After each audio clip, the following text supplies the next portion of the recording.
ChatGPT 5.2. How is it better? Hello everyone and welcome back. In today's video, we're going to be taking a quick look at ChatGPT 5.2, which is their most latest update. Now, this is their most capable model yet, with more knowledge for professional workflows. Now, what exactly is GPT 5.2 and what are the features that you should be expecting? Well, when it comes to just basic differences, now we have faster speed. It's going to save you more than 40 to 60 minutes a day. And then heavy users say that they have been saving over 10 hours a week. Now, this is for more economic value. It is better at creating spreadsheets, building presentations, writing codes, and perceiving images. It even understands longer text better, and this is one of the key features that I have personally really observed about GPT 5.2 as I've used it over the past week. And its learning capacity when it comes to just as a language model being able to adapt to more text and understand more text has grown quite a lot since 5.1. So first off, we have these benchmarks provided by ChatGPT or OpenAI,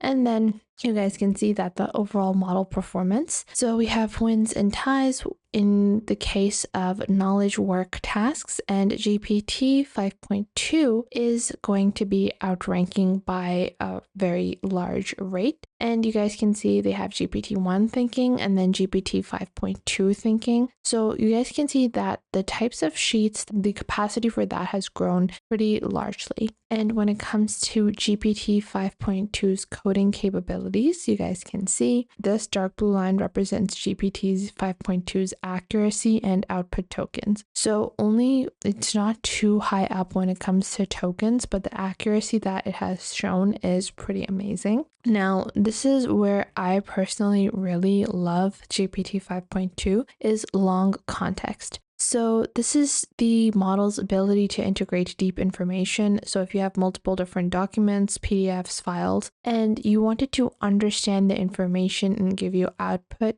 then GPT 5.2 is able to outperform GPT 5.1 by a huge scale. You guys can see that the accuracy, the mean match ratio is almost 100% for GPT 5.2 thinking. And when it comes to long context, you guys can see that it is the mean match ratio is around 70%, which has grown up from 30% to now 70%. Then we also have vision, which has a 8% increase, and some more benchmark scores that OpenAI has provided for us. So GPT 5.2 is really a huge upgrade from 5.1, but we actually need to see it in action. So I've logged on to my ChatGPT account, and on your top left, you're going to find GPT 5.2. Select GPT 5.2 and you are going to proceed. Now from here, you can click on the plus icon and you have quite a few different options. I am going to be proceeding with a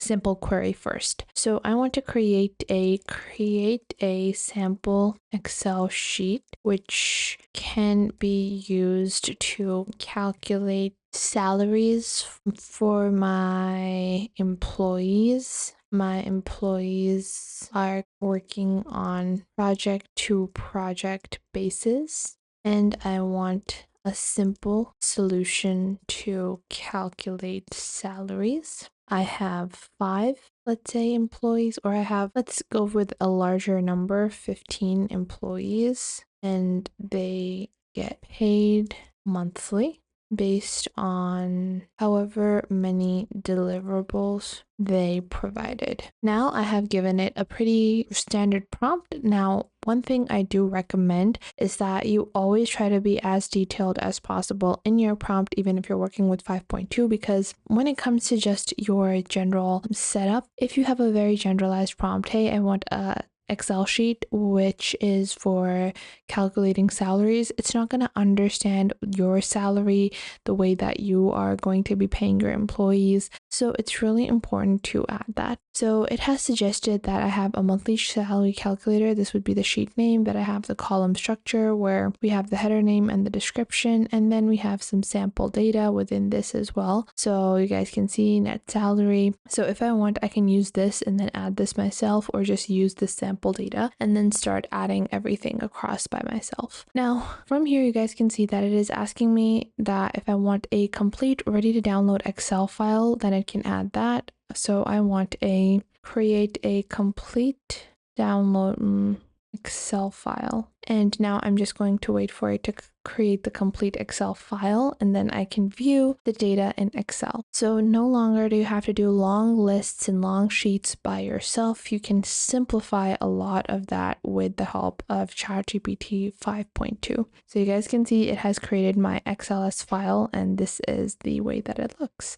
Now, moving on, I'm going to go into a new chat and we're going to do something a bit different. So if you go into photos and files, you can add any type of attachment. So what I'm going to be doing is, let's say I want to be proceeding and I want to add a scholar article or one of my own articles. So I'm gonna add one of my own articles. And this is a pretty long article. So I'm just going to attach that over here. So I'm just uploading this over here and I want to tell me what this research is about, the findings, sample, limitations, and any further progression that can be done via this study. So right here, I have attached a complete thesis, and this is about leader humor, job crafting, innovative work behavior, the purpose, and then we have the research is grounded in these theories. Now, one thing you will note is that this information that it's giving is not based upon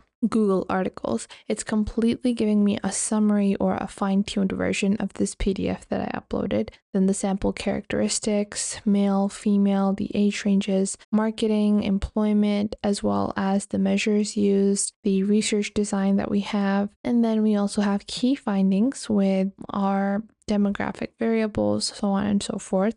So from here, we can proceed and then get a basic summary of huge documents. So if you have 10, 15, 30 different articles that you're trying to read through, or you're trying to find a relevant piece of data, you can simply upload those large files into ChatGPT now. And once you upload those large files into ChatGPT, then you can simply proceed and ask it questions, and it can answer those questions for you, find your key findings, and summarize everything into a convenient little document. Not only that, but now GPT 5.2 also has the ability to create some really nice images. So if you select image now, you can see you have different styles that you can opt for. There are some presets that you can use. But if I want to create a image that is of let's say a product, so let's say I have a product image already and I want to convert that into an image where a person is wearing that product. So I'm just going to open up that image and then a person wearing this in daily life. And then I would have a very casual image of a person wearing this item.